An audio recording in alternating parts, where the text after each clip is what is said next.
Josette est demandé caisse numéro 3. Josette est demandé caisse numéro 3. C'est bon, j'arrive, hein. Oh. Bon. Dites donc, vous achetez tout en boîte, monsieur Bernard. Même votre femme, vous l'avez trouvée en boîte, je parie. Mais oui, il faut bien rigoler. Surtout quand on fait un boulot de merde comme le mien. Allez.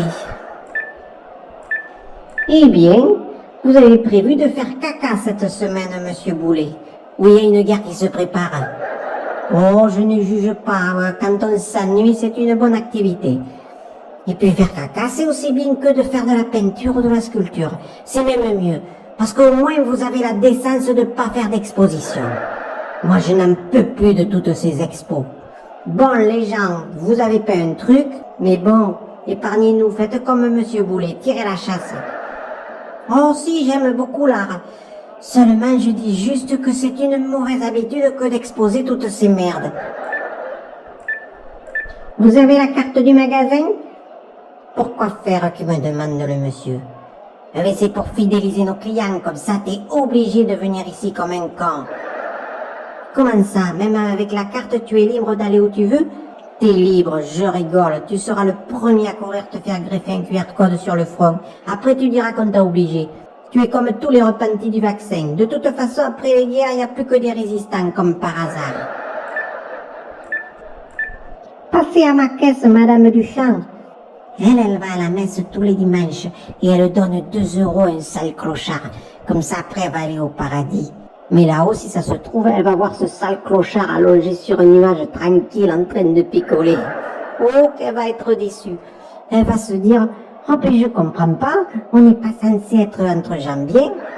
Mais ce qu'elle sait pas, c'est que bien souvent, le clochard, il est plus près du paradis qu'elle. Parce que lui, au moins, il se raconte pas. Oh putain, je suis demandé au bureau du directeur. Qu'est-ce qu'il me veut, ce con?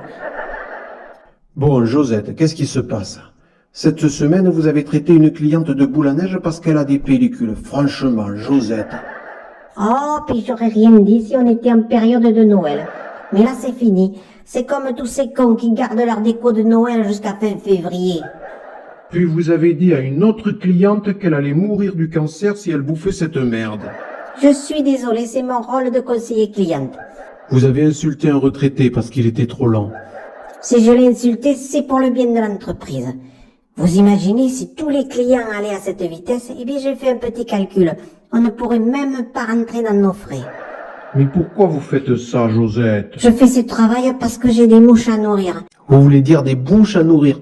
Ah non, avec le salaire que vous me versez, je ne peux nourrir que des mouches. Non, je veux dire pourquoi vous insultez les gens? Pour pas devenir folle avec ce boulot.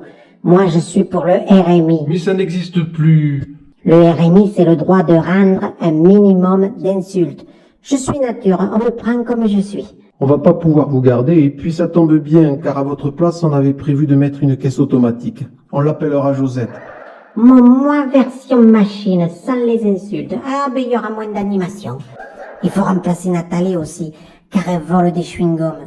Et puis aussi Patricia. Bon, tant qu'on y est, on remplace tout le personnel. Et puis aussi les clients. Il faut toujours passer derrière eux. Et puis du coup, vous aussi, vous servez plus à rien. Allez, on se prend tous un Airbnb sur la côte et on laisse travailler les robots. Elle est pas belle la vie? Allez, bonne chance Josette. Bon, je prends mes clics et mes clopes et au revoir monsieur Furoncle de machine. Mais quoi, j'ai le droit et je suis RMI.